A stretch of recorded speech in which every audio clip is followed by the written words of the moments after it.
Hello दोस्तों, आपको बिल्कुल आसान भाषा में मैं आपको इस वीडियो में बताऊंगा कि त्वरण और त्वरण के प्रकार के बारे में।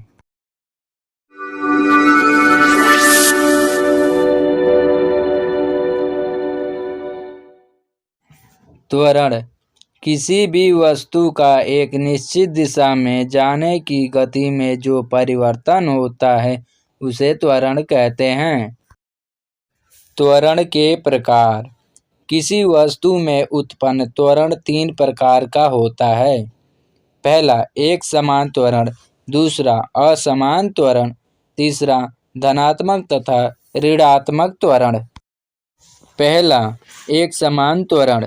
यदि किसी वस्तु के वेग में समान समय अंतरालों में समान वेग परिवर्तन हो रहा हो तो वस्तु का त्वरण एक समान कहलाता है। यानी किसी भी वस्तु जैसे साइकिल, बस, कार आदि एक निश्चित समय में एक निश्चित दिशा में चली गई दूरी स्पीड में जो परिवर्तन हुआ उसे एक समान त्वरण कहते हैं।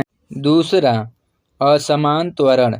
यदि किसी वस्तु के वेग में परिवर्तन एक समय अंतरालों के लिए भिन्न भिन्न हो तो उस वस्तु का त्वरण असमान कहलाता है। यानी भीड़ भरे बाजार में गाड़ी मोटर को चलाते समय कभी कभी हम स्पीड बढ़ा देते हैं और कभी कभी ब्रेक लगा देते हैं और ऐसे समय में मोटर गाड़ी का त्वरण असमान रहता है। यानी एक और उदाहरण, जैसे हम कहीं पर जाते हैं तो कोई इमरजेंसी ब्रेक लगाते हैं या जब खाली समय पाते हैं तो गाड़ी को स्पीड भगा देते हैं, तो इसी को कहते हैं असमान त्वरण।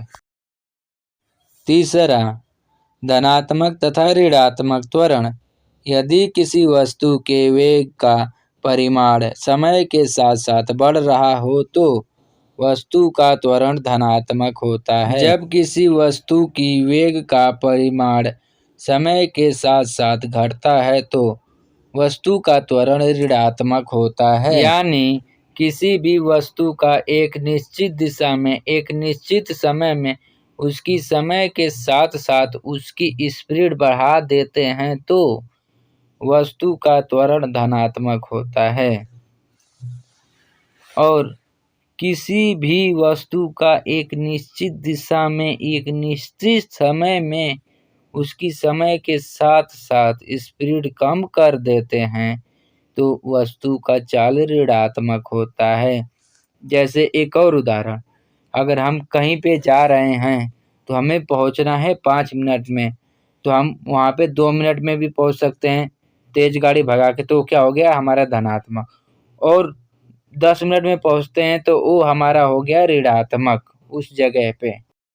अगर आपको मेरी जानकारी अच्छी लगी हो तो ऐसे ही और बेसिक नॉलेज जानने के लिए आप हमारे चैनल प्रजापति बेसिक नॉलेज को लाइक करें, सब्सक्राइब करें, बेल आइकन दबाकर ऑल पर क्लिक करें।